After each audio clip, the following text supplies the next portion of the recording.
friends, and welcome back to another episode of Go Ask Alice, the show where we jump down random internet rabbit holes and bring you wonderful factoids from our adventures in Wiki Wonderland. I'm Drew, and I don't get the point of NFTs. I really don't. With me is... I'm Lindsay, and I'm allowed to make myself appear bigger. Like you're fighting a bear. Yeah. And I'm Sarah, and I just got a new pencil case that just has dogs taking poops all over it, and it's my new favorite thing.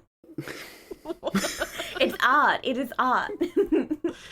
It's art. And this is the show where we jump down random internet rabbit holes, just like Drew said, to bring you all of the weirdest facts that we can find across the internet. Every week, we start out on the same wiki page, and we allow our procrastination brains to click around all over the internet until we find something that we cannot stop reading. Pretty much every single time at this point, we end up somewhere that not only did we never anticipate we would end up, but we have learned something completely new, and we show each other and all of you all of the horrible, fascinating, and terrifying things that we've uncovered about this earth. This week, we started on the word society. We live in one. Yeah, wow. Where did everybody end up today? Well, I ended up on the golden rule. Oh, Jesus? We'll talk about them. Okay. we'll talk about it. I ended up on something called the Piltdown Man. Who? What? I'm surprised Drew doesn't know this. It is the Piltdown Man, and I've written the hoax to top all hoaxes. Oh. Nothing is going to top Ooh. my last hoax. Balloon boy. Balloon boy. Okay. I don't know. It's pretty good. I ended up on Cloaca Maxima. No. No. I Weep, my children, weep. Oh. Okay, I am so excited. Well, before we get started on those lovely topics, we have our question of the week, which this week was, what is the most useless impulse purchase you've ever done? Drew, what is the most useless thing you've ever bought? So, why are you saying my name like that?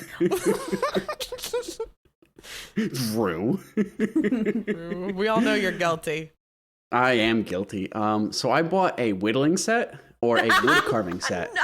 And for some reason I bought it. I have no idea why I did it. I was very into it for like 3 weeks and was like carving shit and had a great time. And then all of a sudden it just dropped. It just like, I was like, I'm done with this. And now it's just sitting next to my desk and there's just like wood shavings everywhere. Just You like, just have like a half-finished wooden duck or something. rubber duck. Exactly. That's exactly it. Oh my god. Was it? I've got some like half-finished chess pieces. Oh, that would be so nice. But what made you purchase it? Did you see it online somewhere and you're like, yeah, I gotta have it, or how did you know that there was a woodland kit out there? I don't know what made me it was an impulse buy. Honestly, that's what it was. I just like I want something to do with my hands, and I was like, what can I do with my hands? Whittling. I'm gonna carve some wood, and that's exactly what it was. I'm a whittle. It was that or like a model engine, and I was just like, well, the model engine has like a million tiny pieces, and they're gonna get lost, so I'm just gonna whittle instead. It's logical. Very manly. I get that. All right, Lindsay, what's the most useless thing you've ever bought? I was at the dollar store and I don't remember why I was in there, but on the way out, I saw a fridge magnet set that just had like, they were just really shitty looking magnets and they had like little phrases on them like queen bee, high maintenance, like, you know, all those kind of the opposite very And they had like, leopard print and zebra print and neon colors, and they are the shittiest magnets. They barely stay on the fridge. It was just for the, I don't know. I did it for the vine. Amazing.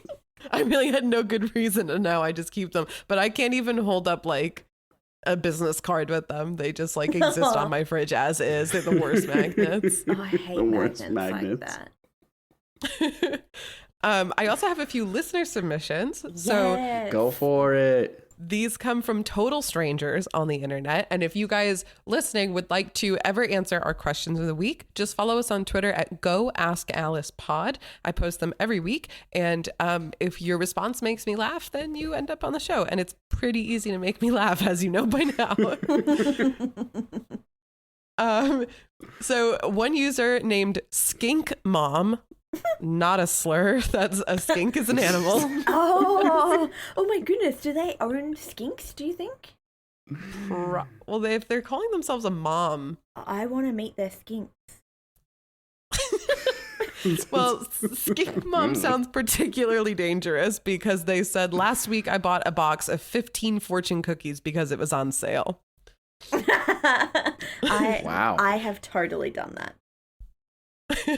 I've never done that. I barely crave fortune cookies. Like I get them in my food and I'm like, oh yeah, I guess I'll eat this. I would never seek out fortune cookies. I don't know. I love fortune cookies. There's something good about the weird, like, smooth texture about them. They're weird, but I really like them. Well, you're in good company, Skink Yeah. Mom. Hi, Skink Mom. We can be friends. Aww. A user named Sizzle Smacks, who happens to be our friend Michelle, said, I'm about to pull the trigger and impulse buy this baddie. And she is talking about an extremely dramatic, long, ruffled, frilly nightgown that basically says, my third husband just died. I love them. I've seen them all over TikTok and I want one so bad. Oh, it's got a long train, a lot of fluffy tooling, and I said, if you don't drop that link right now. So she did drop the link. It's $96 on Amazon. But you can choose whatever color you want. It is so dramatic. It looks very dramatic and very comfortable.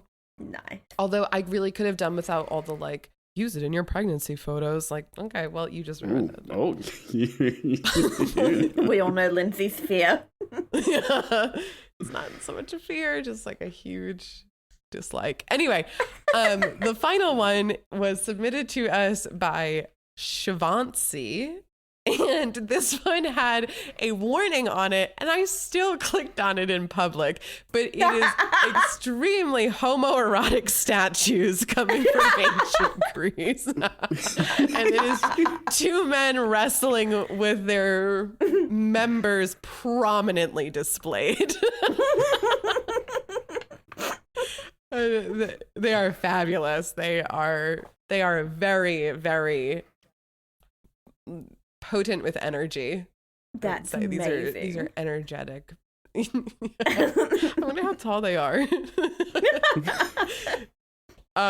Yeah, so those are my listener submissions.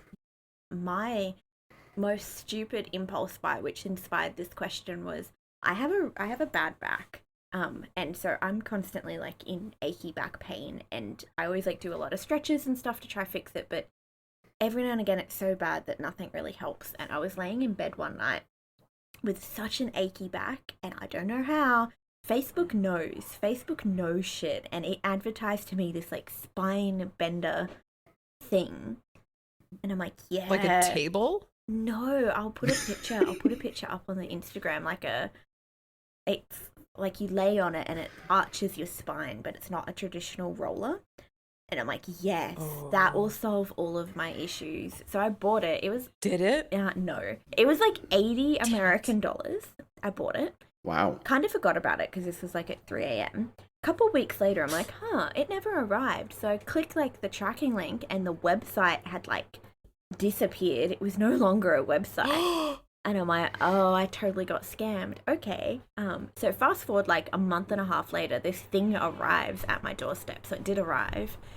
And it hurts. It hurts your back so much. It's just hard plastic. Oh, no. It is the stupidest thing I've ever bought. Oh, my God. Shame on them. That is so bad. Yeah. But it was a solid impulse buy because I'm like, yes, this will solve all my problems. And spoiler, it did not. I'm always tempted to buy those things. I'm always like, I need an inversion chair or something, and then fuck. Oh, I would love an inversion table. Fuck. Man, that's awesome. But yeah, if you guys have any impulse purchases that you want to add to the conversation, just follow us at Go Ask Alice Pod or Ask Alice Podcast on Instagram and weigh in with your really bad decisions. What'd you buy? What'd you buy? All right, Drew. Teach us of the golden rule. The golden rule. What did Jesus say? Yeah, what did Jesus say? So, as we said, ended up on the golden rule, which turned out to be way more interesting than I originally thought it would be. And I distinctly remember way back in my early days of schooling, all the teachers had those posters of the golden rule like all over their classroom. Yes. And I always thought that was so interesting. It's just like, it's everywhere. What is it? What is the golden rule? Well, there's actually Like, three distinct ways that the golden rule can be presented. So the first way is treat others the way you want to be treated, which is the positive or direct form of the saying. The second way is the negative way. So do not treat others in ways that you would not like to be treated. So that's the negative or prohibitive form of the expression. And then the final way is what you wish upon others, you wish upon yourself, known as the empathetic or responsive form of the statement. So it can be presented in three of those different ways, which I found very, very interesting. It's different. That's different. Yeah, it's different. I think, is it to target different people's values? Well, so some people might feel more empathetic. Some people might feel more self-centered, like I wouldn't want that to happen to me. I don't know if it's that. I think it's just that the same expression is kind of being formed into three different ways of expressing it. I just said expression twice, but it's kind of. I really think it's just trying to get the same message across through different means. I don't know if it's so much meant to hit people in different ways, but I guess it could. I mean, I can't discount that. What do I know? You know? Well, it makes sense. I like it. And I totally remember the posters. Yeah, right? In our classrooms when we were younger. So now that we're all familiar with the golden rule and the three forms that it comes in, what I actually found super interesting about this topic is not only how ancient this expression actually is, but how omnipresent this expression is within different cultures and different religions. So let's dive a little bit into the history of the golden rule, because it turns out this rule is very, very, very old. How old? So it is believed that the idea dates all the way back to Confucian times, which is 1551 to 479 BCE, which is freaking old. Okay, Jesus plagiarized. Yeah, Jesus plagiarized. I mean, a lot of people plagiarized this, if you're going to go into that. Are we? Yes, we definitely are. So it's believed that it came from this era, but we will get into like the physical evidence of the golden rule in a little bit. But basically the golden rule appears in almost every major religion in some form. I'm talking Buddhism, Christianity, Hinduism, Islam, Judaism, Taoism, and many, many, many more religions all have the golden rule somehow incorporated into their central beliefs. So what I found very interesting about the golden rule was that the concept is present in so many different religions, but the belief in God is not necessary to endorse the rule. So you don't actually need God to have the golden rule. You can have it, be secular, but a lot of religions have it. So it's kind of both secular and non-secular. So I just found that very, very interesting. Kind of like you don't have to believe in God to be a good person. Yeah, I was gonna say that. I mean, the long and short of it is that, yes.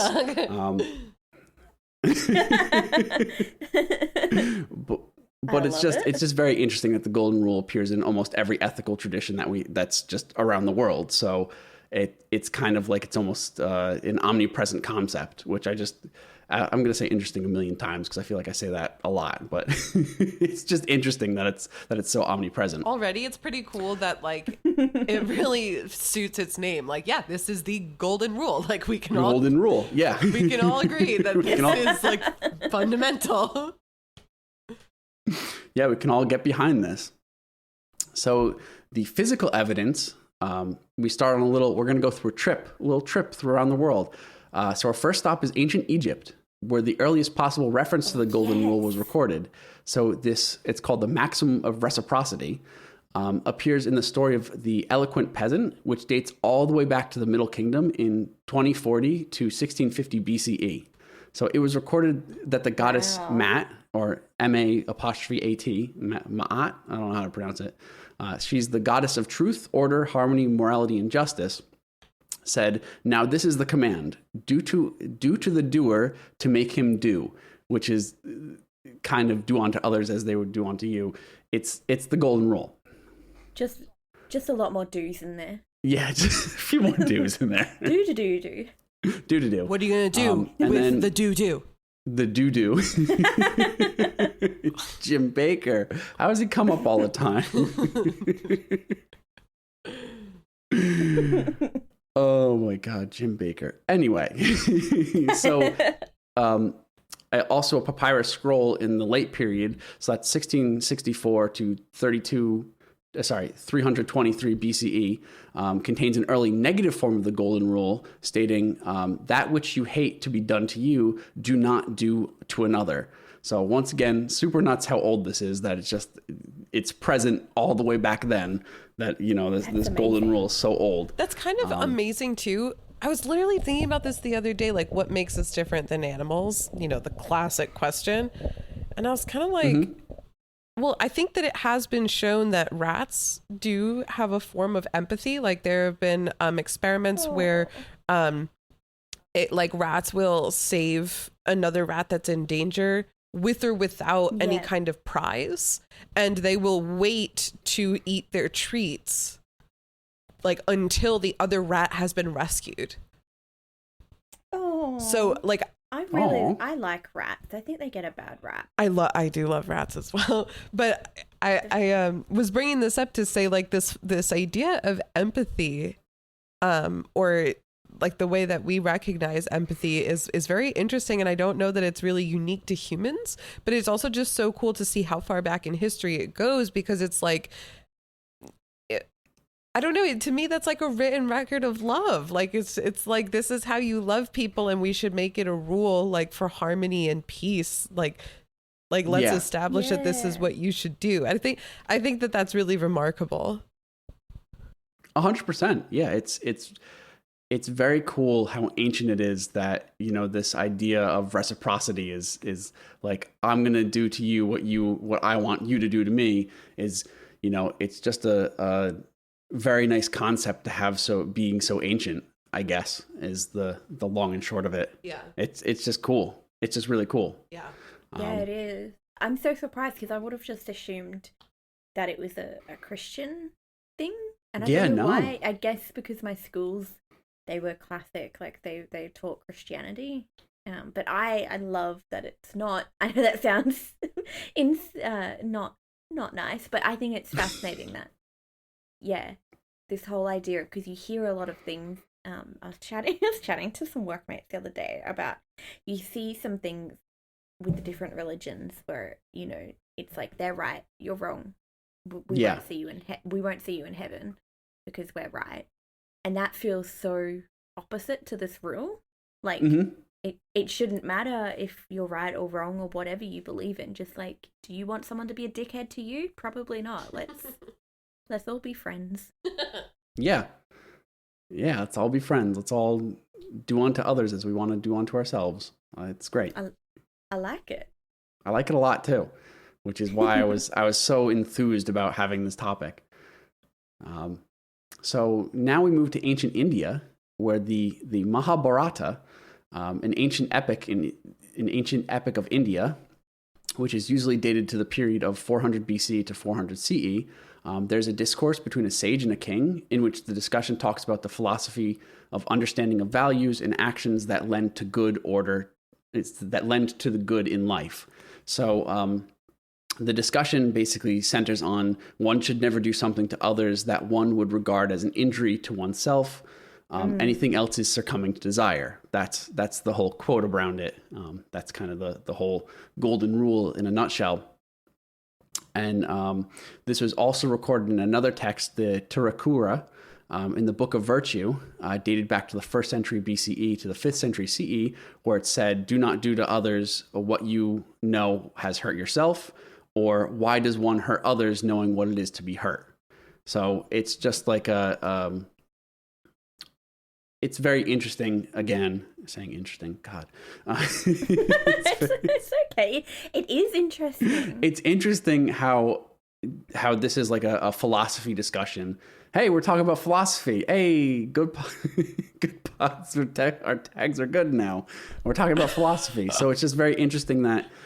For context, we were randomly rated like number 7 in philosophy. And we were like, this is not a philosophy podcast. And Lindsay messaged the group and was like, I think it's because I say I think too many times. We think a lot, which it's I think it's fitting considering me and Lindsay, like Lindsay, future doctor of philosophy. Oh, right. And then Drew is basically a philosopher with biology, so it works. Yeah, philosopher with biology. I'll take it. So what was very interesting about the text was that it basically said if someone is they say cherished enmity or have done evil, according to the text, the proper way to deal with them, with these kinds of people, is to show them kindness in return and to forget about both the good and evil that was done on both sides. So it's basically kind of wipe the slate clean and just kind of forget all the evils and goods that's been done. So you're not looking for, not repercussions. That's not the word for it. Reparations. That's the word for it. You're not looking for reparations. You're just saying, all right, the board's clean. Like, let's just keep on moving. I'm going to show you kindness. Like, let's just keep going. Oh, so I found hard that. To do. Yeah, right? I cherish enmity. That's really... Cherish enmity. I love it. Man, it's hard to let go of grudges. It's the person I want to be, but I think that's also kind of like baked into this mode of being, is that you got to just let things go. Yeah. Yeah. I think that's very true. It's kind of baked in at the, underneath a little bit. It's kind of just, you got to let things go. You got to forgive. Yeah. Yeah. That is super hard. Yeah. Forgive and forget. Forgive and forget.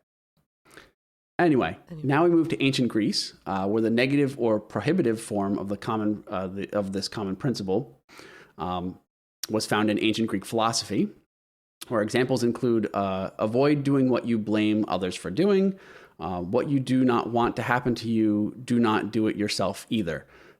So these are just a few examples. What? At this point, I feel like a high school teacher reading an essay where all of my students have just like shittily re-explained the same topic in different words. Just trying to fill the word count. But yeah, it's just like, how many ways are we going to say exactly the same thing? I mean, like, sorry, they're not shitty, but it's just like some of these feel really convoluted compared to others. And it's just really funny the way that they're all saying the same thing, but they're all just like, how can I be as tortured about this as possible?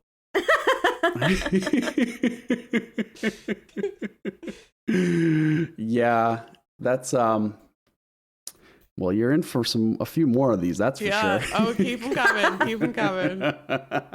We're only in ancient Greece. So excited. Yeah, ancient Greece. Yes. But a few. We haven't even hit Christianity yet. There were so many in this wiki article that was just all the same thing. So trust me, I'm abbreviating this. Oh my goodness. But the oldest of these date back to 1624 to 546 BCE. And once again, extremely old, extremely nuts. And then we move now to ancient Persia with the Pahlavi texts, which date back to 300 BC to 1000 CE, where the earliest source of the reference of the Golden Rules says that nature alone is good, which refrains from doing to anyone whatsoever is not good for itself. See, now you're thinking about what I said. Convoluted. now I'm thinking about what you said, and it's hurting me. Like when you You've done me psychic damage. Like when you were in high school and you had to respond to a question, but you had to rephrase the question in your answer. Like you couldn't just copy it verbatim. You had to like slightly adjust it. That's what this is. Or like by the time I'm at my 4th or 5th paragraph, I am sick of saying the same thing. So I'm like slightly rewording it. Oh my God, that's so true. I love it. You have done me psychic damage. Well, it's Psychic like damage has been done. I feel like every era of ancient like whatever has been like, oh, we can't really say what the Egyptians I said. can't say the same thing. Yeah, we gotta spice it up a little bit. Or it's like if you copy, like I think it's like every 7th word needs to be different unless it's plagiarism. It's like let's just change like every 7th word. To be like, Every 7th do that's unto funny. others as you would prefer if everyone saw the world Were to do unto you. the way that Heretofore. I mean, I personally feel free to ignore if you disagree, but I just think a little bit that everyone should mostly be good to each other. Thank you. Rate us #1 in philosophy podcast. #1 in philosophy. Good. So our final destination is ancient Rome, where the expression of the Golden Rule dated back to 4 BC to 65 CE. And what is interesting about this one is that it's regards to the treatment of slaves, and it says treat your inferior as you would wish your superior treat you. Which I feel like is like the most direct and like boiled down version of it, but it's also it's just so interesting that this is in reference to slaves, and this idea may not have been super commonplace, but at least the idea was out there. Maybe we shouldn't have slaves if we're treating everyone like we would want to be treated. Yeah. Check. I mean, you're not gonna get an argument from me here. No, we should have slaves. Like it's funny that they're like, oh yes, this is our golden rule, but also you are my slave. Like what? Well, was this like an anti-slavery? Read the room campaign. I don't know if it was anti-slave. Was it anti-slavery or was it just treat your slaves well? Like, do you know the context? I think it was just treat your slaves well. Oh. I don't think it was like like let's get rid of slavery. Right. I think it was slavery's fine, just don't treat them like shit. It's like you're halfway there. Just finish the, finish the sentence. Yeah, like okay, but that's not my wallet. Okay. I love your SpongeBob reference. I love it. So good. Wow. That's really cool, though, that it's in so many. It's all over the globe. That's all over the globe. It's all over the globe. It's all over the ancient globe. And it's just ridiculous that it was so omnipresent. So, as I mentioned, it's just like completely omnipresent, but also it has a lot of religious context. It doesn't have to have religious context, but it tends to have a lot of religious context. Mm-hmm. So let's start off with the Abrahamic religions, where the rule is present within many of the sacred texts. For example, in Judaism, the Torah has statements such as "You shall not take vengeance or bear a grudge against your kinsfolk. Love your neighbor as yourself," which is a very famous phrase. Mm-hmm. And so this Torah verse represents one of the several versions of the Golden Rule, which appear in both positive and negative forms throughout the Torah, which I found very, very interesting. And this verse has been cited as the earliest written version of the Golden Rule in positive form, which I don't know. I feel like all the other versions of the of the Golden Rule kind of outdated, but it's been cited as that. So now we move on to Christianity, where the Golden Rule was literally proclaimed by Jesus during the Sermon on the Mount. So, I mean, it's kind of like a cornerstone of the religion, but was also present multiple times in the Old Testament, such as do to no one what you yourself dislike, or recognize that your neighbor feels as you do, and keep in mind your own dislikes, which I feel like I just keep on rephrasing the same thing. Lindsay, what have you done to me? You can't unsee it either, right? Yeah, now I see it, and now I hate this. I know that every single high school teacher listening to this is rolling their eyes because they fucking know. It's like humans don't change. Unless, I'm kind of course, being a bit like, casual about everything. But if I had to put money on it, I would almost assume that. Actually, I don't know. I don't know if I would put money on this, but I really, truly wonder, or I wish somebody could tell me if they know, if all of these developed independently, or if they actually were passed on as like a chain of ideas. Like, was this just simply common knowledge? Everybody hears this and they're like, oh yeah, no shit, it's called sympathy, empathy, compassion. Or like, was this an idea that was kind of circulated amongst like learned people who could read?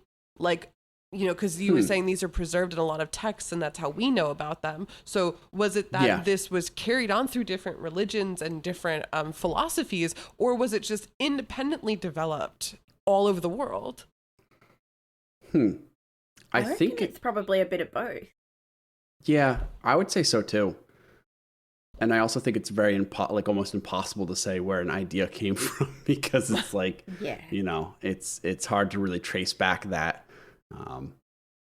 But I feel like because it's so omnipresent, it might just be something of just sympathy. Right. It might just be just a component of sympathy that people have. But I don't know. I think a lot of philosophers have been thinking about this way harder than we have. So we're on the seventh. Yeah. I don't think hard enough. We don't think hard enough. Oh, I'm thinking so hard right now.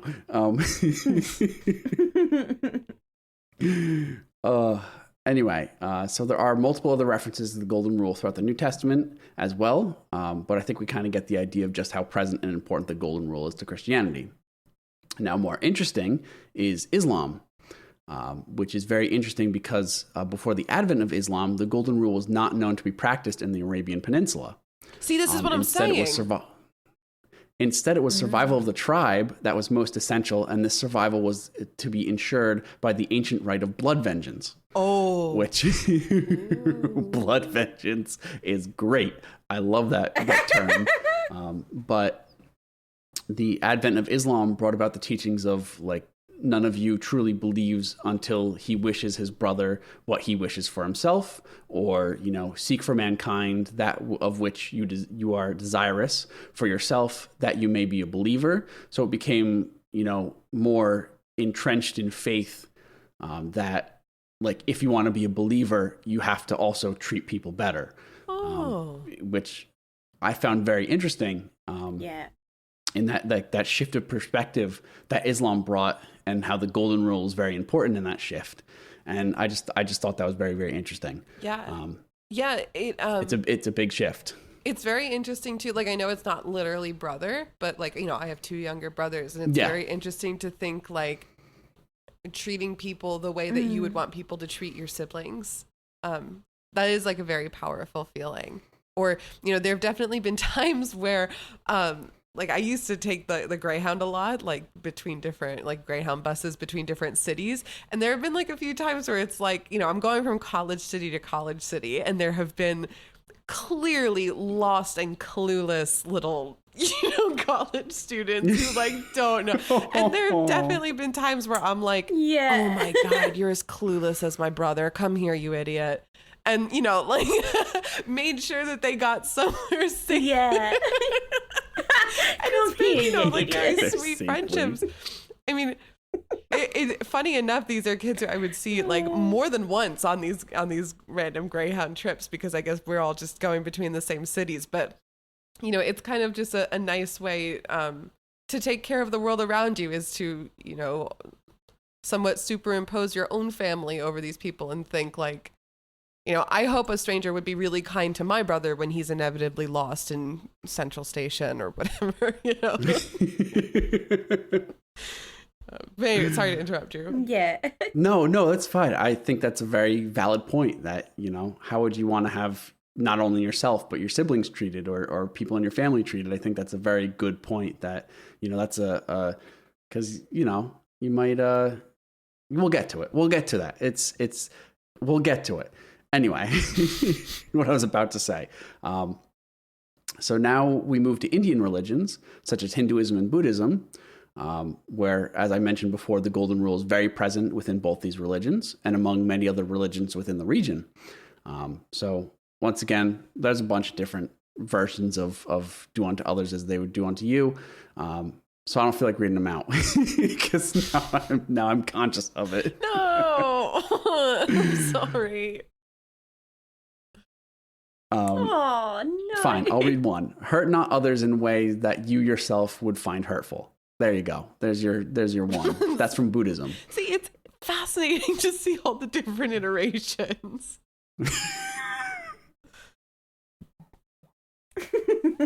I think it's fascinating. I think this would make, you know, how people have those like prints in their home that's like, you know, Homer's family, like, you know, the classic I forget where they're from. Is it like Marshalls? Like the classic word prints for frames and for pillows. I think this would make a great frame with like all of the same things said a bazillion different ways. That's fantastic. That should be our first merch. really hammer the it golden home. rule. Oh my god, that's awesome. Yeah, just all different ways of saying the same thing, but in different fonts, so it looks like different fonts. Yeah. Wingdings, all of them. No. Yes.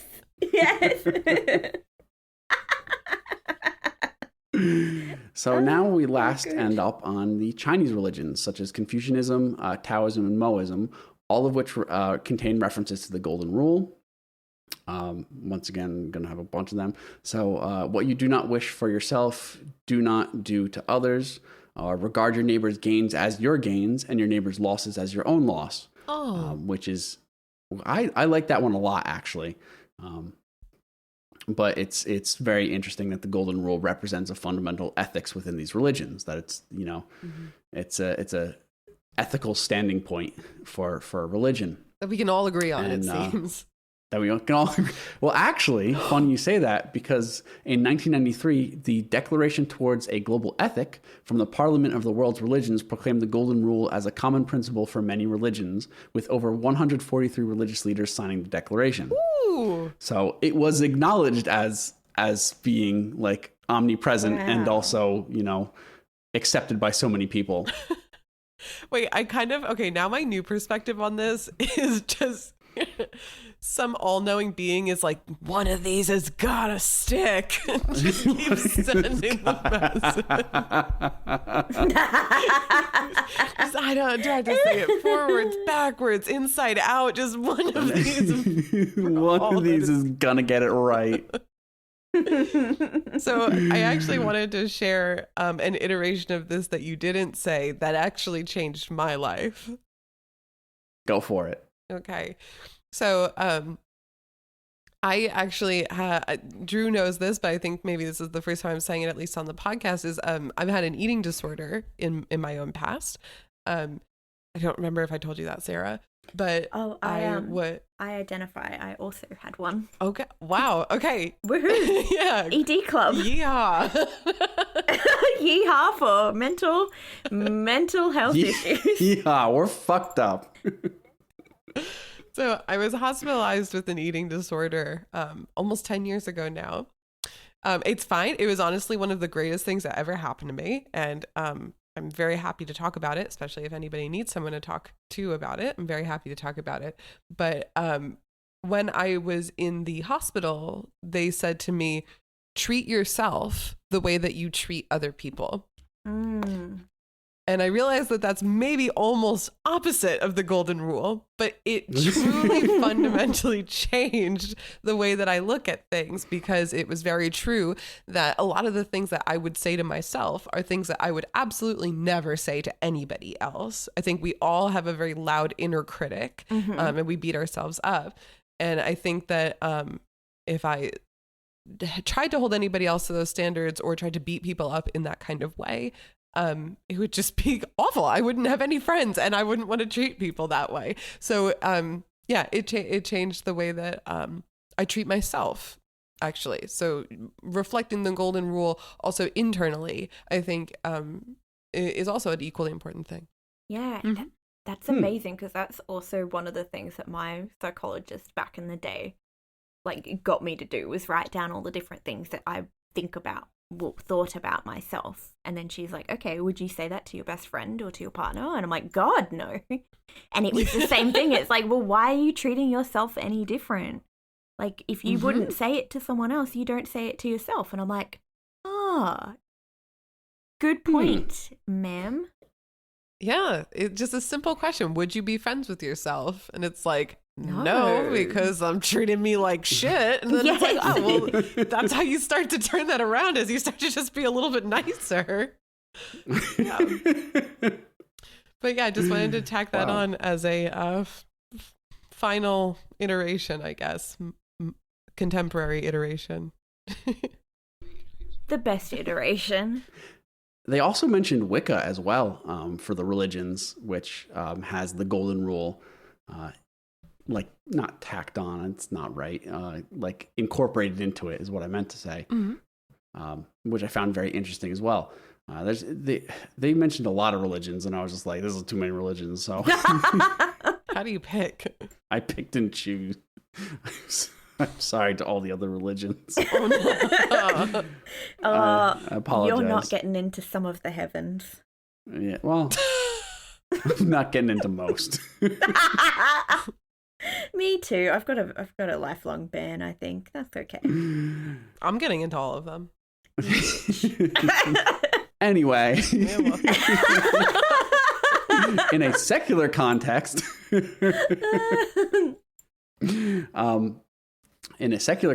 the golden rule is very important, as it is in a religious context. So as I mentioned before, the golden rule is present within essentially all religions, but not a single one of those versions of the golden rule requires a god. So that's kind of cool that you can, as we said, you can be a good person without God. Yeah. So it could be considered just like a humanist principle instead of a religious one. And it also exists in existentialism as well, which I just found very interesting. And as we all know, I'm not really a philosopher, regardless of what our tags say. So I will just say that data says otherwise. Basically, ethically, I don't need a higher power to tell me not to treat others like shit, because I know I would not like to be treated like shit. So, the golden rule kind of works its way out. It's more feels like a central part of humankind than any religion in particular. So as I said, I just thought it was interesting that in a secular context, it just it's still applicable. So that was just very cool. So I wanted to end off on criticisms of the golden rule. Who the fuck? Who criticized Who would be like, it? actually, a lot of philosophers, actually. Really? Everyone's trying to be edgy. So hear them out before you start naysaying. You naysayer. You naysayer. So they've contested. So many philosophers have contested that the golden rule. Have contested the golden rule on the grounds that one cannot know how others want to be treated. That is. Oh a my good god! point. Get the fuck out. Oh, different opinions from me and Lindsay there.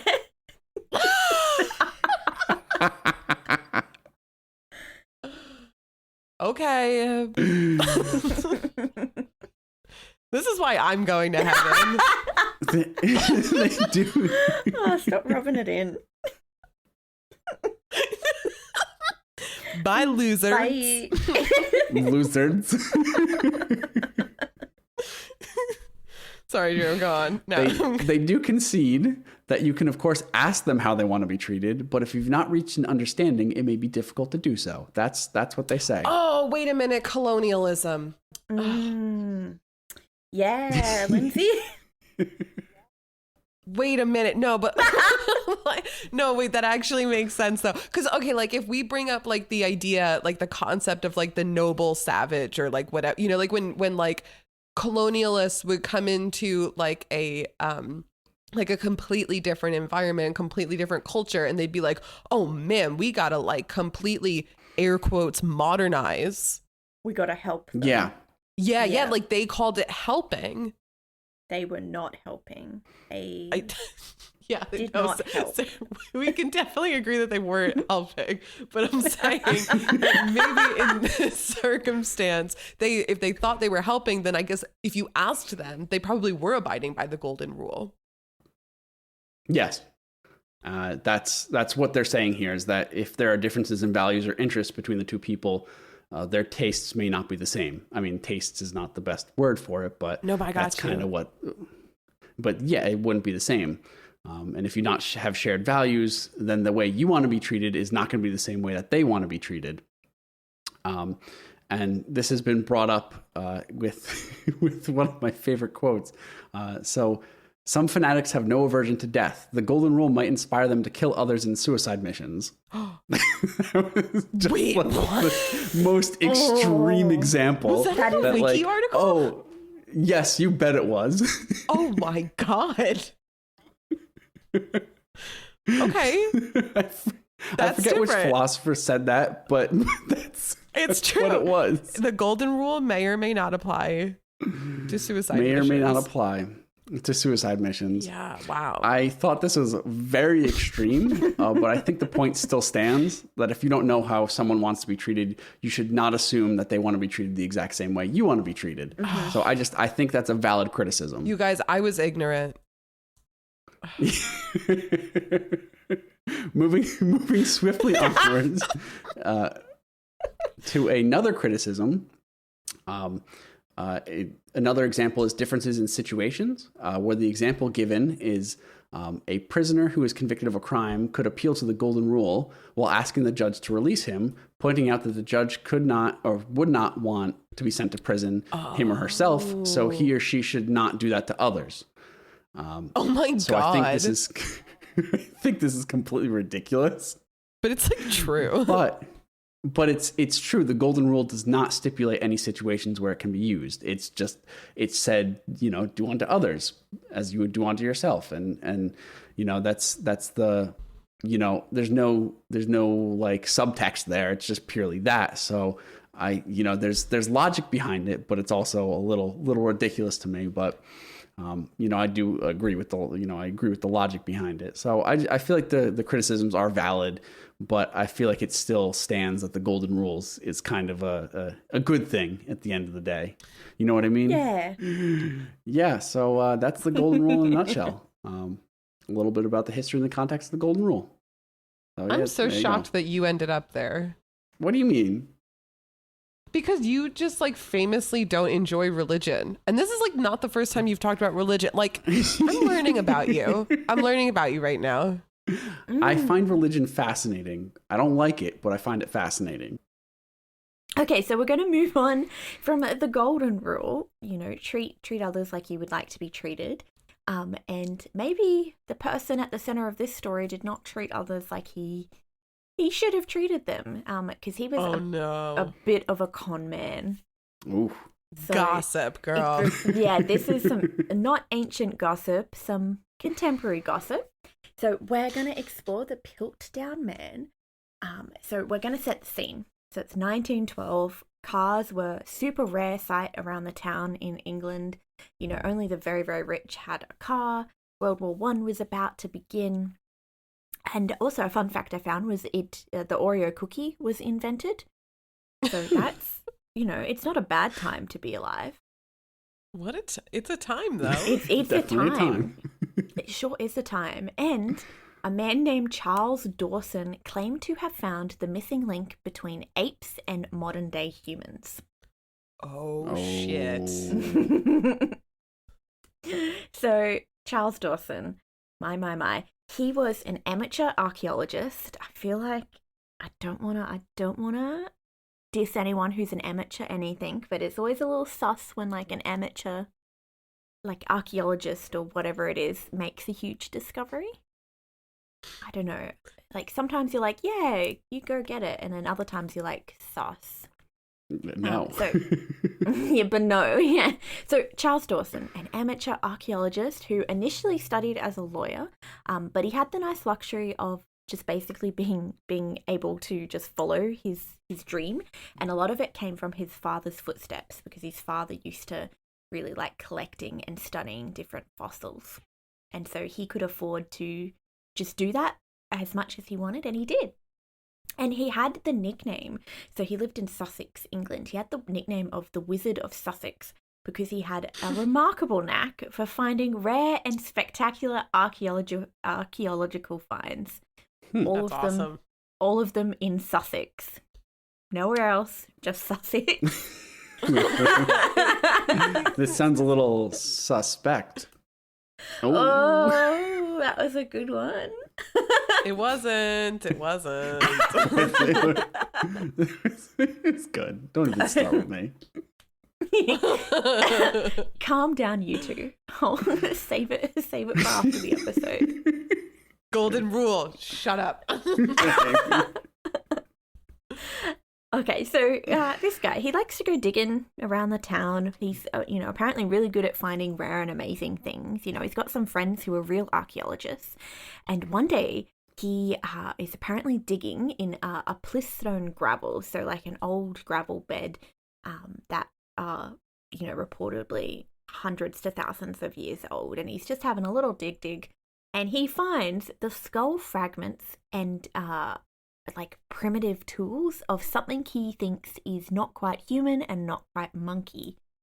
So he's like, wow, this is going to be groundbreaking.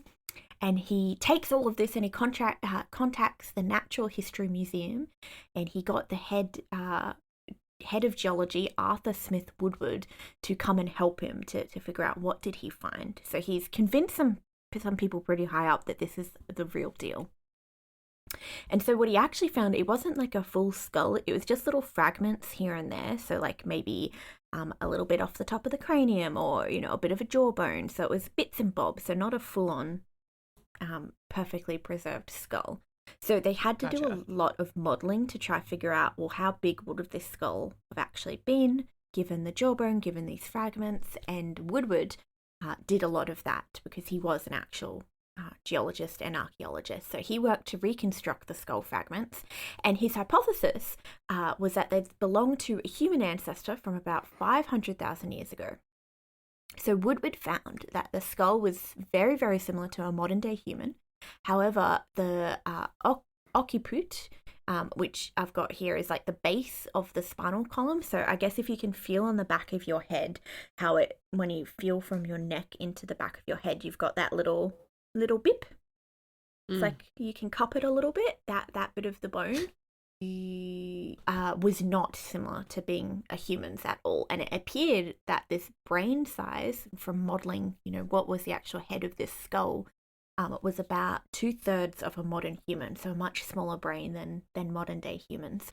At this point, was the guy who found it claiming that this was something, like missing link, or was it the guy from like the actual institution being like, oh, I think this is something profound? A little both, a little from column A, a little from column B. So The guy who found it, Dawson, was like, yeah, I think this is something profound. It's nothing like we've ever seen before with a normal human. And he has convinced Woodward that, yeah, in fact, it is amazing. Okay, so they're both making the claim at this point. Yeah. Yeah. And so I've got here, the jaw was a bag of fun. Oh, God. Okay. So the jaw. So it was almost indistinguishable from a modern chimpanzee jaw. However, there were human molar teeth attached to the jaw, as well as what appeared to be orangutan teeth. So, cue the music. Don't be suspicious. Don't be suspicious.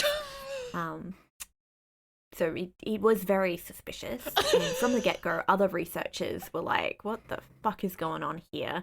And they had found different results when they tried to do like a modeling reconstruction. And they were like, no, it's very much like a modern human, but the jaw is very different. But then other researchers were like, oh, wow, they praised it. They really did think that this was like the link. It must have been this kind of, evolutionary stage between apes and humans, and we've found it. So the findings were eventually published in Nature. So Woodward and Dawson had taken these findings to the Natural History Museum and I think the Royal Academy of Archaeology/Geology, and basically presented them, got the approval, the majority approval from the community, and published these results in Nature, which for anyone who is not maybe not a scientist or not too familiar, Nature is the biggest journal in the world where all of the most groundbreaking results go into. However, there is a very good track record of results that sound too good to be true being published and then being retracted later on. So a little womp womp. womp, a little foreshadowing in what might happen here. Yeah, so published in Nature, which is a huge deal, and it drew even more scrutiny because now it's all over the world that there's apparently this missing link. And so, yeah, people were like, well, is it really? We've only found one, it's a little bit sus, but don't worry, guys, don't worry. Conveniently, only a couple years later in 1915, Dawson claimed to have found another skull just like the original. Oh, thank God. And Yeah. Probably in Sussex. Thank God. It was in Sussex.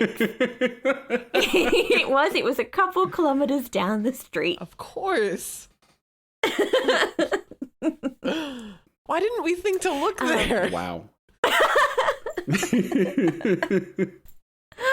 Oh my goodness. So he finds this skull fragment and more jaw bones.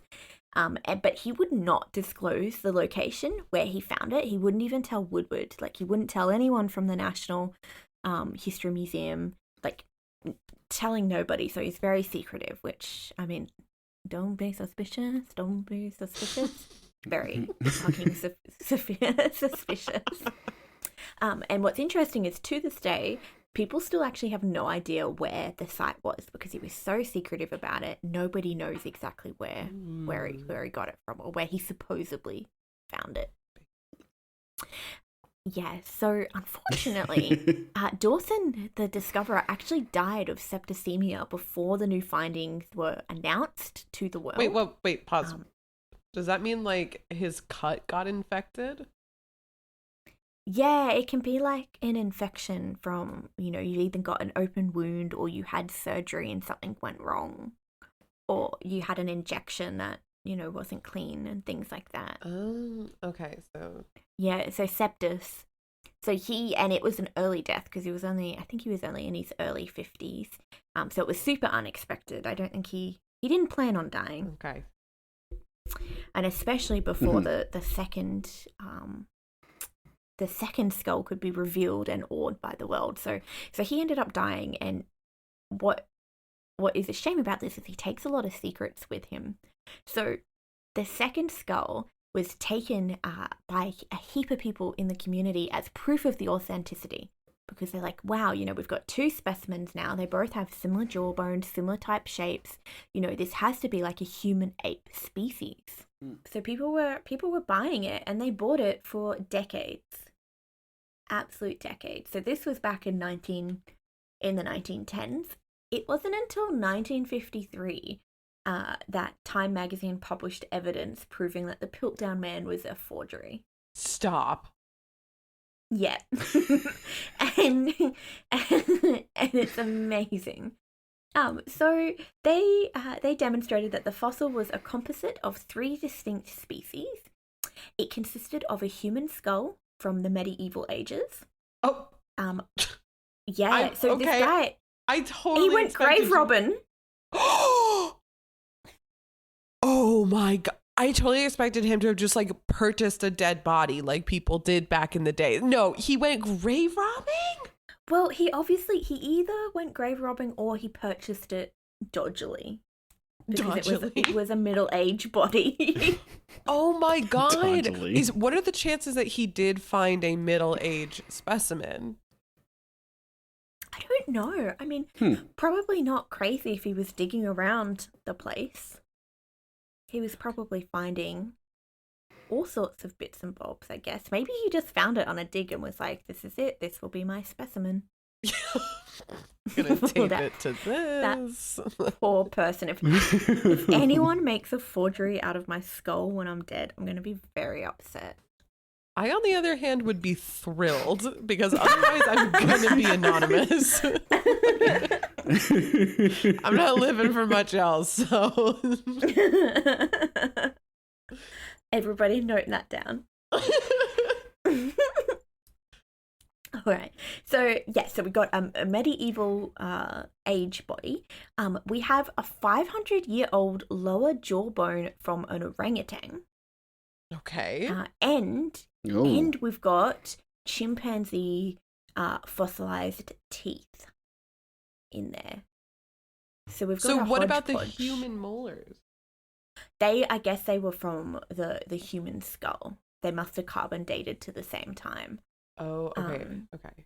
Yeah. And so they found that someone had created the appearance of super aged bones by staining them with like an iron solution and chromic acid to try and make them look more weathered and more old than they are. The old using the tea on a piece of paper for treasure map trick. Mm-hmm. Yeah, that's what I have written down. It's just like, soaking pages in tea to make them look a bit older. He just did it. He took it to the next level with bones. What a cheeky bastard. Oh, it gets cheekier. How? So microscopic examination revealed that on the different teeth there were file marks, and it was deduced that this was done by someone to try and modify the teeth to look like they were more suited to a human diet. So our teeth our molars have very specific kind of shapes in them, and good for chewing meats and leafage, or we're omnivores technically. And so somebody knew their down, stuff. Yeah. I mean, to fool so many people for so long, he kind of did a good job. So they're like, this is a forgery. It gets worse though, because researchers believe that Mr. Dawson was just an avid forgery person. So when they inspected his own personal his own personal like old collection of fossils and oddities that he had found over the years, they found 38 of them were distinct fakes or heavily altered. Oh no. Yeah. Yes. And I'm so interested to know if they were his or the ones that he inherited from his father. I know. I wonder if it's a little bit of both. I wonder if his dad. I don't know. There was nothing in the article to suggest that his dad had taught him his ways. But I think it's kind of fascinating that there's so many. Wouldn't that be such a like twisted history if the father got him into this? Fostered his love for archaeology with forgeries, and the whole time he thinks they're real, and then he grows up and he's like, I'll never find stuff as good as dad did, so then he starts forging them. He fakes it. This is a movie. That is a movie. That is a book. Contact us for rights. I wonder because there was not much mention of his father. And I'm not sure whether his father had died quite early on in his life. But yeah, I wonder, because these were just from his own collection. They didn't need to have been what he found. They could have been passed on from his father. So I thought I'd share some of the more notable fakes. Ooh, in his collection or like in general? In his collection. No, in his collection. In his special room. Regale us with his special room. Okay. So the first one is a reptile/mammal hybrid. So it was a bit of a reptile skull and a mammal skull kind of hodgepodgely glued together, and they'd also had their teeth filed down. Classic. Good old teeth filing. Wow. The next one was alleged Roman bricks. Spoiler, they were just normal bricks. Wait, Sarah? Yeah. I almost talked about Roman bricks today. Did you? Yes. Wow. I only read one paragraph. Because they were made out of like a special combination of the cement that they used, weren't they? That was a different article. That was Roman cement. Oh, okay. Where I think there was sense. some Roman. I clearly did not read a lot because I didn't get stuck enough to make it my topic. Gang. I don't know how different it is. Okay. For anyone who knows, let us know what is so special about Roman bricks, because apparently his were just normal bricks that he had altered to look like Roman bricks. So I guess maybe God. smaller and distinct shapes. Well, so what I was going to read was that Roman bricklayers actually used to emboss the bricks with like the name of the ruler at that point in time. Like there were like special brick stamps, like kind of like when you're walking along the sidewalk. I don't know if it's like this also in Australia, but like in the US, there will sometimes be like every couple of sidewalk stones, there'll be like a stamp of like the company that did it. Oh no, we don't. I've never seen that here. Okay, we have that in at least a few of the cities I've lived in. Not all of them, actually. But the Romans used to do that too. And that's what I was reading about. So I wonder if he had like, like a fake stamped brick or something. Yeah, I wonder. That might be why it was an alleged Roman brick, if he like had put some emperor stamp on the side of it. And it's amazing. I wish they didn't have photos of these, and I wish they did, because it'd be fascinating. I might try to do like a very deep dig to see if I can find photos somewhere on the internet. Oh my, I would go to a museum of hoaxes. Yeah. Something they did have a photo of though was something called the toad in the hole, which was a fossilized toad which was completely entombed within a flint nodule. It was fake? It was fake. Yeah, he had entombed the toad in the flint nodule and like glued the nodule back together. What? Ship in a jar, put it in some... Ship in a bottle, rather. Oh, yeah. Ship in a jar. The Walmart discount brand. Damn it. So, Drew, you are going to love this next part. So they did a full-on forensic investigation to figure out Dawson's modus operandi of creating his fakes, and especially the fakes which had hodgepodge of skulls and jaws and different teeth.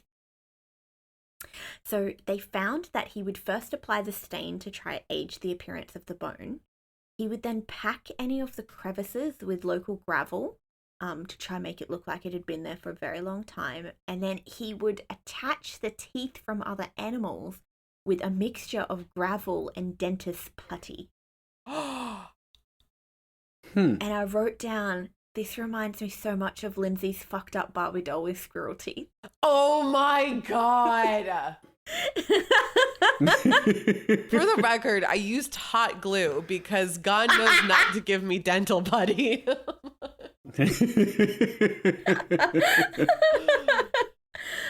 For the record.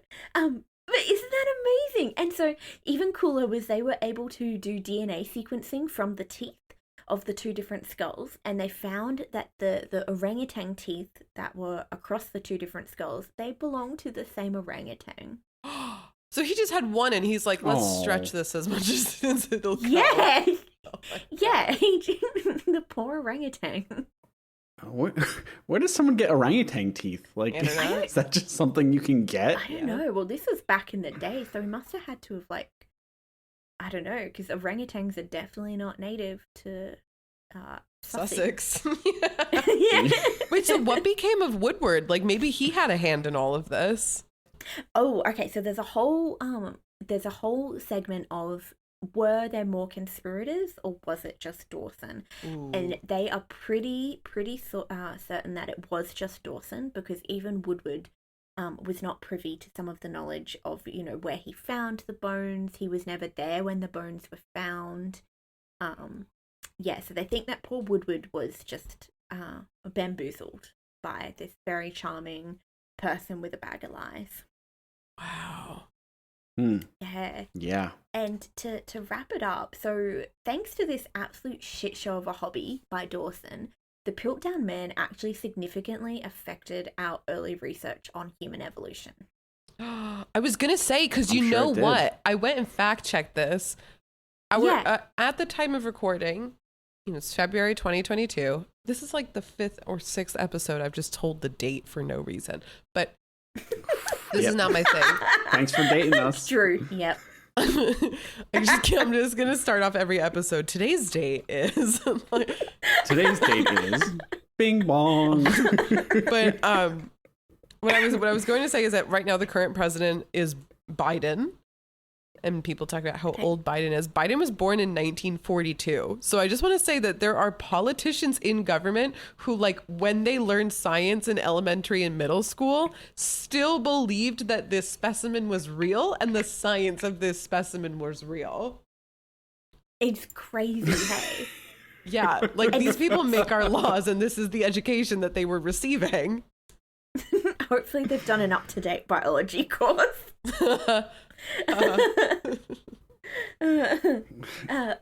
So I thought I'd tell you exactly how it fucked up the research. So remember how I mentioned that it looked like they had a very small brain. They had very small brain cavity, so they must have had a small brain.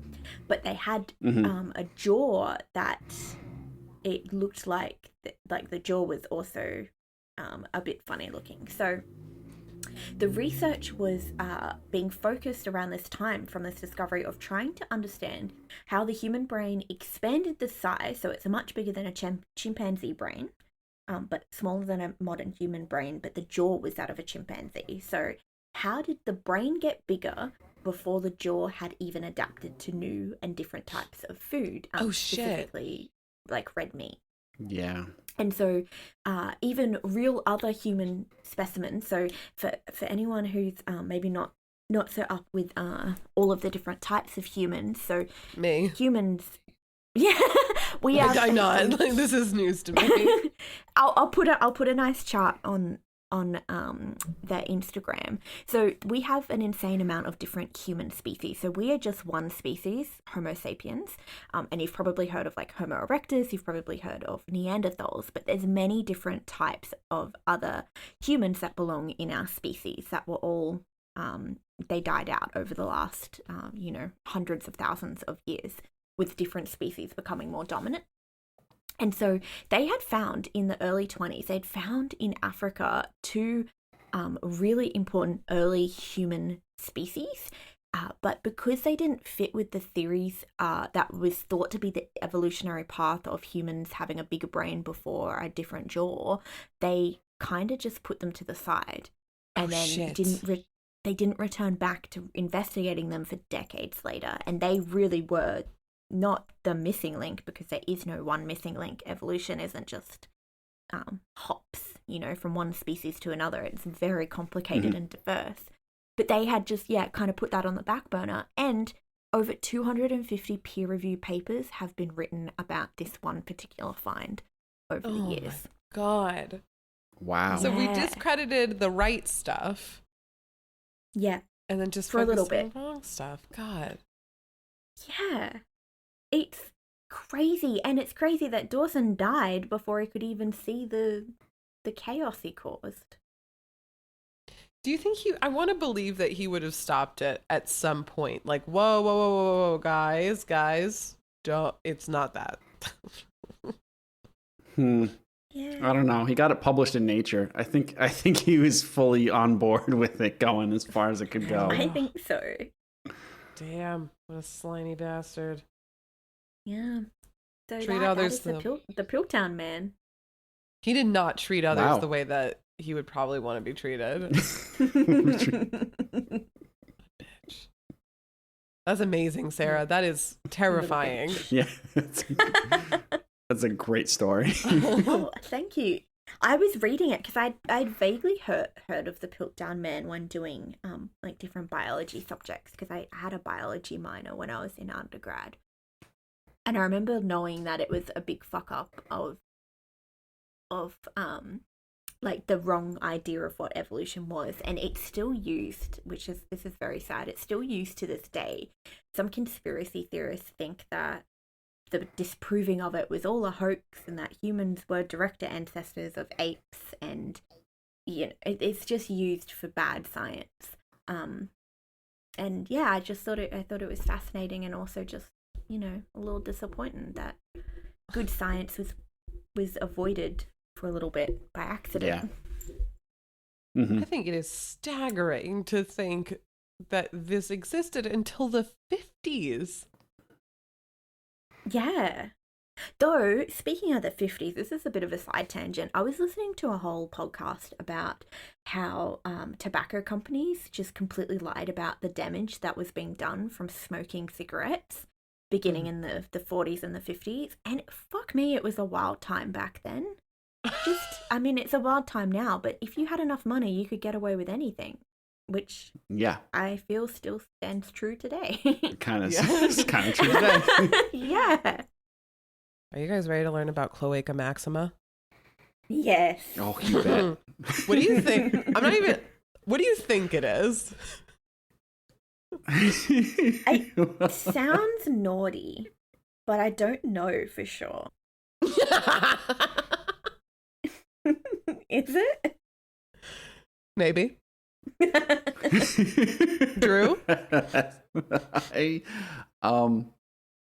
So I know what a cloaca is. What's a cloaca? And isn't that the reproductive system on the birds? Maybe. Yeah, I thought so too. Maxima is making me think like big old reproductive system. So I was like, just a really big. I was thinking like an ostrich reproductive system, and I was like, that's a Maxima cloaca right there. That would be. That's what that is. A big cloaca. That'd be a big fucking cloaca. Yeah. Wow. So, wow. That's my thinking.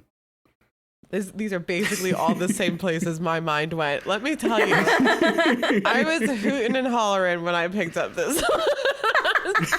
Because I saw the word and I was like, oh, and then I saw that it was a hyperlink and I was like, what? Oh. And then I clicked on it and holy shit, what is it? It is one of the world's oldest sewage systems. What? Oh. What do you mean? Oh, this is pee pee poo poo time. Okay. I'm here for it. I am very excited. Oh. I thought it was gonna be an ostrich cloaca. We're not gonna talk about ostrich incest and wherever else you want to take this conversation. We're gonna talk about histories of toilets again. You guys are so disappointed. Oh, okay. No, I'm not disappointed. A little bit. Actually, yeah, a little bit. We're going to bring this back up. Let's start on one of the most positive aspects of this conversation, which is that you now, in a work and professional setting, get to say the words Cloaca Maxima, and you were talking about ancient Roman history. So shit on everybody else who thought that their minds were in a dirty place. You're talking about ancient history, and that's laudable. And professional. I love ancient history. I would be so happy to talk about this in the workplace. Yeah, and then you can stare at people like, what the fuck did you think I was going to talk about? And then they're going to be like, ostrich penis. So you're going to be like, no. Fucking weirdo. No. So the Cloaca Maxima, like I just said, is one of the world's earliest sewage systems. And here is one of the coolest parts about it. Like I said, this is in Rome. This is in ancient Rome. It is guarded and presided over by the goddess Cloacina. Oh. Oh. Yeah, bitch. Oh. Yes. So the reason that things are named this way, and we will actually get back to reproductive organs, But the reason that things are named this way is that cloaca in Latin, I suppose, actually means sewer drain. And cluo, the Latin verb, means to cleanse. Oh. Oh, okay. Well, that makes a whole lot of sense. Yeah, it's why it's kind of the dirtier parts, I guess, of a biology. But it also does directly refer in a related way to a sewer system. It's not just a random name. Okay. And Maxima, of course, is just like stereotypical ancient Rome, Latin, like really big thing. Big thing. Yeah. Yeah. So when was the Cloaca Maxima built? It was constructed around 600 BC. So this is a really, really old system by the order of the emperor at the time. Tarquinius Priscus, I believe is how to say it. So were you about to say something, Sarah? I was just saying, wow. Like that is a very long time ago. What's also very impressive about this is that it was very well maintained. So there's archaeological evidence that periodically people would go through and inspect like all of the parts of it and repair it. And there's like written records of at least in like 33 BC. Actually, it seems like there were a few times the wiki article mentioned people who went and checked on it and were like, that's not right, let's fix it. And I think both times the wiki article talks about it, it is a general. So I think it fell under the jurisdiction or the responsibilities of the military, actually. Or I don't know if it was necessarily the military or just back then generals had a lot more responsibility or a lot more of like public responsibility. If people know, like if people are experts on Roman history, particularly this aspect, that would be really cool to know. Yes, please. Yeah, drop all your knowledge. Knowledge bomb us. So I said those dates pretty quickly, but what I was getting at was built in 600 BC. And then I think around 33 BC, we have at least one written record of things getting repaired. So that's at, somewhere in the neighborhood of 500 years that people are using these. But present day, so 2,500 years later, it is still in use to drain rainwater and debris. Wow. Yeah, it is actually connected to the modern sewer system in Rome. Wow. So it's still used like 2,400 years later. Holy shit, it's older than Christianity. Cloaca Maxima. Cloaca Maxima is older than Christianity. This is my new deity. This is my god. Cloaca Maxima or Cloacina, because you do have options at this point. Oh, I want to hear more about Cloacina. I can dive right into that. Yeah. What was she the god of? So she was the goddess of the sewer system, believe it or not. Oh my god. I love back in the ye old days when there was literally a god for everything. Yeah. Actually, I love that. That is not just a ye old concept. So actually, in more contemporary times, particularly in like Hinduism, there have been gods that have come about. So Hinduism is a little difficult to talk about because it's not like a centralized religion. There are many different takes on Hinduism. Yeah. But in sort of like the 80s and 90s when there was like, a very powerful AIDS crisis happening, there sprung up a god of AIDS. Wow. So it does actually happen. Evolving gods to deal with our evolving lives. Yes. Very well put. Yeah, exactly that. That's amazing. Yeah. So kind of like that, Cloacina exists, or I guess existed. I don't know if people still worship Cloacina. That'd be kind of cool to know too. We may just revive that movement all of us together. But when I was looking into who she is actually wrapped up in one of the foundation myths of ancient Rome. And the idea is that there was an area, Sabines or Sabines, probably Sabines. Everyone's going to make fun of me for not knowing how to say this, but it's an area that's very, very close to Rome. And anyway, so they used to not get along, the Sabines in Rome. and the king of Sabines, and I'm so sorry if people are cringing at my pronunciation, and the founder of Rome, so Romulus, I guess, get together and they say, you know what, now people from our two regions can get married. Let's have peace about it. And so they mark their peace by cleansing themselves in the area using myrtle, which it becomes important. Oh, yeah. Okay. Wait, you know something about myrtle? Well, I don't know that much about Myrtle, but one of my nan's best friends is named Myrtle. And she always talked about that she was named after a plant. And I love Myrtle, so that was my, Myrtle. Well, okay. That's quite the tangent.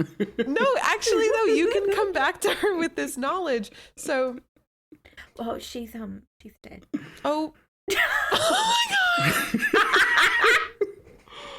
Myrtle, no. She was very, very old. She had a good life. Okay.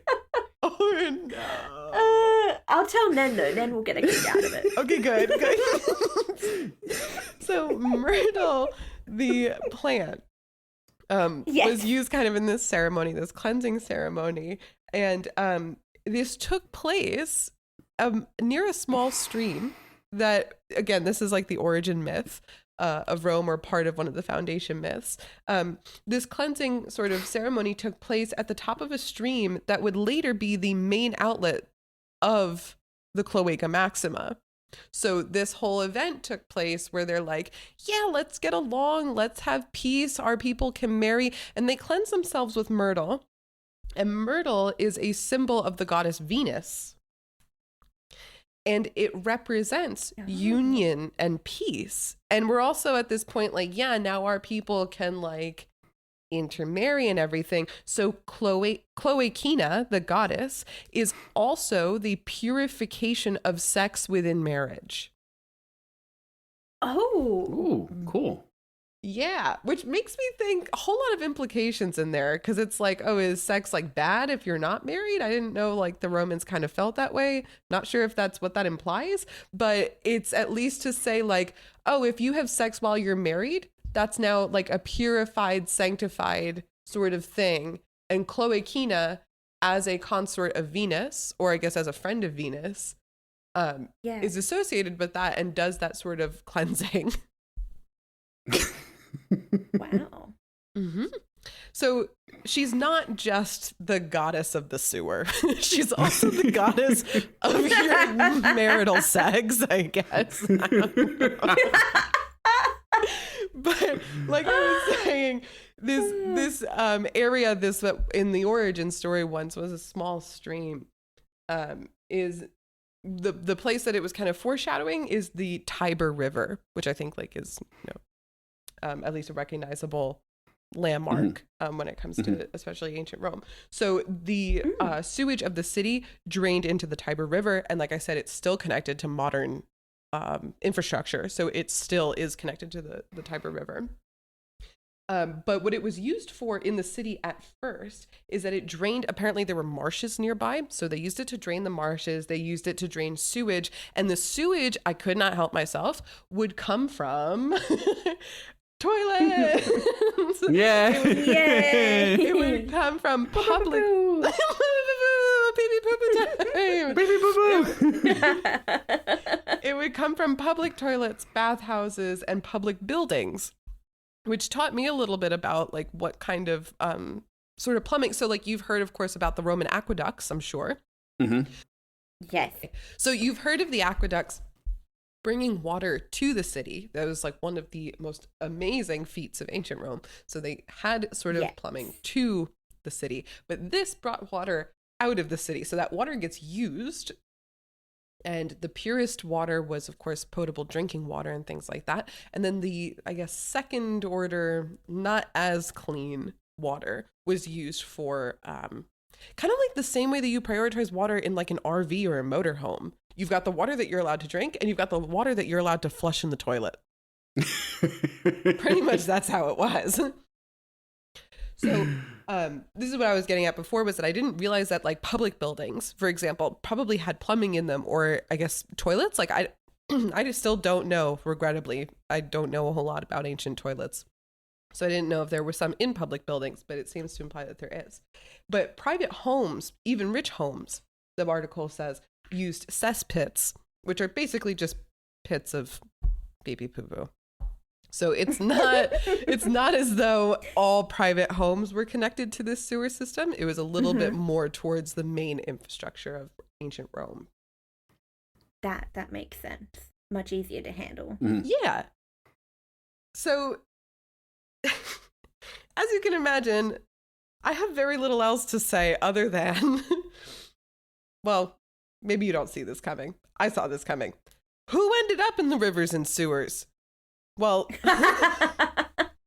I grew up. I did not see that coming. Well, it was kind of like, I'm not about to talk about like, oh, general did this, emperor did this. Like, this is Lindsay time. Lindsay grew up next to the Hudson River, grew up, monsters and crime. Oh, yeah. That's where we're going with this. Sarah loves gabagool. true crime. Yeah. Gabagool. Yeah. Gabagool. And Drew also grew up next to the Hudson. So we've got damaged blood because I don't know that the Hudson's particularly safe. So It's not. I have been to the Hudson. It smells very bad. Sorry, Hudson. Anyway, sorry, Hudson stands, but it smells bad. Some places. Anyway, I hear river. I hear dirty water. I think crime. That's where we're going. Crimes. Oh, fuck yeah. So I'm going to focus on two people who ended up in this river. Well, not river. I guess I'm talking about the Tiber River, but I'm also, I guess it's a gray area. I'm also talking about the sewage system. Basically, people unceremoniously not buried and instead ended up in the system. That's where I'm going with this. Wow. So, wow. Wow. So there are two people I want to talk about. The first one, I'm going to keep in line with Drew's earlier theme. The first one is a religious figure who ended up in the Cloaca Maxima. Oh, yes. His name is Saint Sebastian. Have either of you ever... I've never heard of him. Okay. No. Drew, have you heard of Saint Sebastian? Name's ringing a bell, but I have no idea why. Okay. So Saint Sebastian was around between the years 256 to 288. He died around age 32. So like any saint, he's probably most famous for the way he died. Because that's what all the saints are. They are martyred in some They all kind have of way. epic deaths, don't they? Yeah, exactly. They Did he drown in pee pee poo poo? No, man. I need to figure out if there's a saint for that. No. Add that to my pantheon, I guess. No. Wow. Wow. Wow. So what happened was Sebastian in the 200s was like, I'm Christian in a time and place that I'm not allowed to be Christian. And this is still like in Rome. And he is found out and he is tied to a stake, and then a ton of archers shoot a ton of arrows at him. And he is just like covered in arrows, and the arrows do not kill him. And so a woman... Okay, legend. Okay. So a woman comes out to like dispose of the body, and she's like, oh, fuck, this guy's still alive. So she brings him home and nurses him back to health. And what does he do when he's brought back to health? He goes right up to the emperor and he's like, you fucked up. That was so bad of you. I can't believe you killed me. And the emperor's like, this guy's still alive? What? So, dude, read the room. No one wants you here. Like, what the fuck? So anyway, the emperor at first is, according to the wiki article, he is like astounded by his freedom of speech and a person who he presumed to have been dead. So these are both equally terrifying to the emperor. So the emperor instead has orders that he be cudgeled to death. Cudgeled, yeah, that's the one. I was combining all of those words. Yeah. Beat to death, essentially. He's beat to death. This time it works. And he's thrown in the sewer. And there, according to legend, a pious lady named Lucina, admonished by the martyr in a vision. So I guess the martyr came to her in a vision, Saint Sebastian, and she fishes him out of the Cloaca Maxima and gives him a proper burial. And the place that he was actually privately buried is now where the Basilica of Saint Sebastian stands. So there's now a building commemorating that place in Rome. Wow. Yeah, so I thought that was pretty cool. But what was also very interesting is that he is a gay icon. So, oh, hell yeah. So he is an LGBT associated saint, and not because of any kind of like, oh, he was gay during his life, but because people in the like LGBT community really related to his story of being basically like closeted and then like hated on for coming out. Yeah. But then also, this is not my interpretation, this is the wiki article, was saying that the symbolism of him being penetrated so many times by the arrows was very gay. Oh, no. I feel like a 14-year-old added that to the article for some shits and giggles. I don't think so, but speaking of 14-year-olds, I'm going to talk about the other person on my list. Okay. So, oh God, how am I going to pronounce this name? Elagabalus. Right. Okay. Elagabalus. Right out of the gate, when you look at his wiki article, there is like a bust. So he was a Roman emperor. And the picture of him is the most awkward teenage first mustache you've ever seen. It is a very... I feel so bad that that's in stone. Like, his face is very... So he became a Roman emperor at age 14. So you were right on the money, Sarah. Wow. So he ruled for only 4 years. So he ruled from ages 14 to 18. And when he was 14, he came into power because of a revolt led by his grandmother. Wow. So, I mean, get it, grandma. Like, get it, girl. Get it, grandma. She's leading revolts. Like, she's probably in her 30s. God knows. I don't know when people have kids. What's a grandmother? Yeah. Yeah. But so Elagabalus came from a prominent Arab family from Syria, where he was actually this kid has quite the resume. 14 years old, he comes to be the emperor of Rome. But before that, he was the head priest of the sun god Elagabal. Oh, shit. Wow. I did nothing before I was 14. I mean, I already, like, not a head priest, but the head priest. Wow. Wow. So I don't know what. Okay. Anyway, Elagabal. Good for him. Elagabal the god, I had never heard of before, so I did have to like do a little investigating. This is the Arab Roman sun god. So okay. The sun god pop quiz, if you remember, who's the sun god for the Romans? It's not Zeus, because that's Greek. So what's like the equivalent of Zeus? Jupiter. Jupiter. Yeah. Wow, we got it. Really? Wow. Wow. No help there. I totally forgot that Jupiter was a Roman god. They all are. I All the planets are. No, all the planets are Greek gods, aren't they? No. Oh, they're Roman, and Uranus is the only Greek. Oh, is that so? I didn't know that. Yeah, because Uranus was originally named, or Uranus for the giggles, was originally named George. What? after King George. And then everyone was like, that does not fit. That is stupid. So within a couple of years, they changed it to, I think it's a Greek god. I would literally name it after your anus, then have it be named George. Oh, it's, poor King George, so offensive. Oh my god. That sucks. I think it was Mad King George too. Throwback to another episode we talked about. Oh my god. Wow. Wow. Okay. Yeah. So that is an amazing tidbit of knowledge. I did not know that.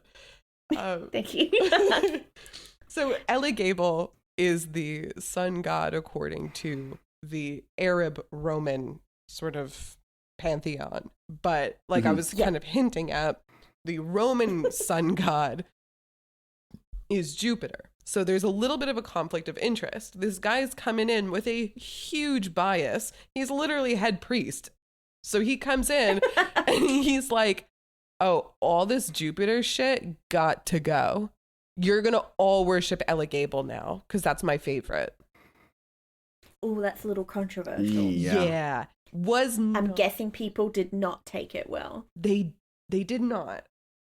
Pretty much they did not. Okay. Anytime I think you force people to worship something does not go over well. But to get worse, it's a good rule of thumb. To make things worse, he married 4 women, and one of them was meant to be a Vestal, or is a Vestal virgin, which I did not know what that means. But the goddess of the hearth, Vestia, like had a I guess temple sort of a thing where or like people who worshipped were like all virgins. I think kind of like in the Christian sort of sense, you have like nuns in a nunnery, sort of like, you know, the priestesses of Vesta were virgins, I guess. That I didn't really look too far into it. I was just like, oh, okay, got it. So anyway, one of these becomes his wife, and people are like, that's controversial. She's supposed to be a virgin. And he lavished favors on male courters who were thought to have been his lovers. So he's sleeping around with everyone. Ooh. This kid is a teenager who's got the world in his hand. And he's like, I'm sleeping with you. I'm sleeping with you. And I'm going to make all of you worship whoever I want. So there was some note that he was reported to have prostituted himself. I'm not sure what that means. I don't know if that means he like had people pay him to sleep with him, but like, okay, go off. Like, you get it. You get it, boy. I mean, bragging rights, I slept with the emperor. Like, come on. True. Yeah, that's true. That's true. That's a good way to crowdfund.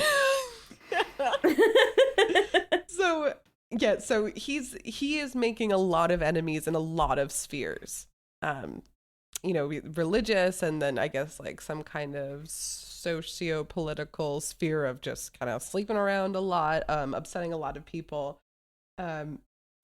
So he is unfortunately assassinated 4 years into his rule. So he's 18 when he's assassinated by his grandmother.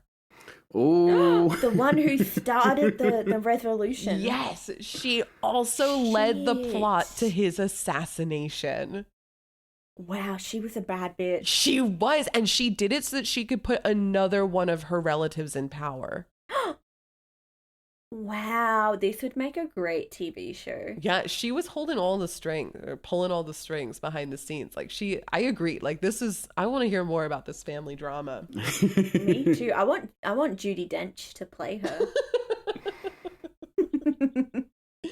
So I didn't really want to cast judgment on whether or not this individual deserved the fate that he got, but I did find it interesting that throughout the years, other people did. And I just kind of want to... Of course they did. Of course. It's proof positive. No matter how you live your life, someone's going to have something to say about it. So, oh, yeah. Totally. In the 1700s, people looked back on Elagabalus and said, he abandoned himself to the grossest pleasures with ungoverned fury. Ungoverned fury. He had a lot of sex. In the 1800s, they said his name is branded in history above all others because of his unspeakably disgusting life. Whoa. Dramatic. Today, it has been written about him that he was an innovative and tragic enigma lost behind centuries of prejudice. Oh, So that seems more fitting. it seems like people have become more sympathetic towards him the more and more centuries we put behind whatever he was up to. Yeah. But regardless, he was assassinated and ended up in the Cloaca Maxima. And Did he just stay there? Did anyone fish him out? it didn't say. Wow, the poor kid. I feel bad because apparently he was like the I don't know if people, like, again, this would make a really great TV show. I don't know if they knew that this was going to happen, but like the quote that I was reading was basically like, if he had just stayed in this trunk, he wouldn't have been caught. So I don't know if they were trying to Yeah. like Help hide him or something. yeah, like sneak him out. Like literally on his wiki, it's like, if you go over to his name, it says burial, corpse thrown into the Tiber. So I don't think anyone fished him out. Oh wow, they might have just like saluted and waved him on, and down he went. That was just that. Yeah, he was That was very it. quickly replaced, and I think that he was very unliked by the people that he ruled. But that I guess in sum is the Cloaca Maxima. Now you know everything about it from when it was born to present day. Wow.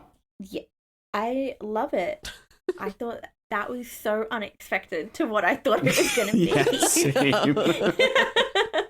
Me too, and So thank you. it saved itself, because when I started to read that it's not what I thought it was, I was like, oh, and then I was like, wait a minute. Wait a minute.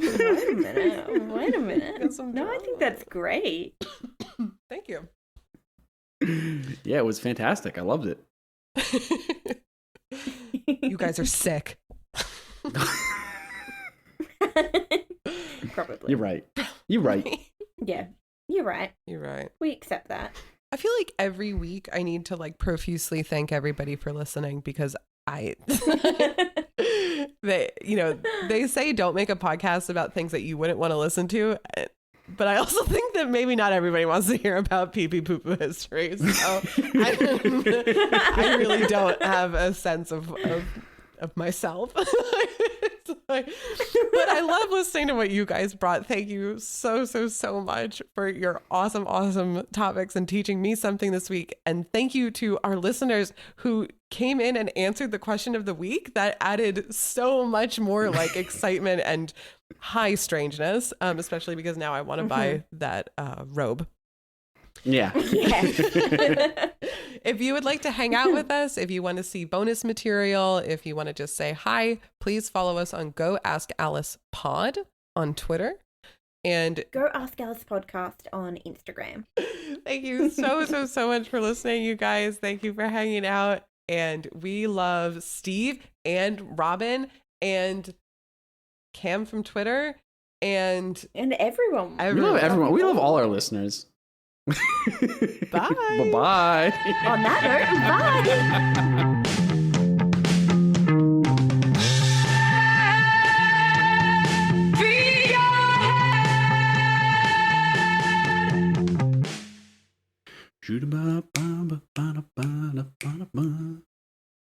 bye.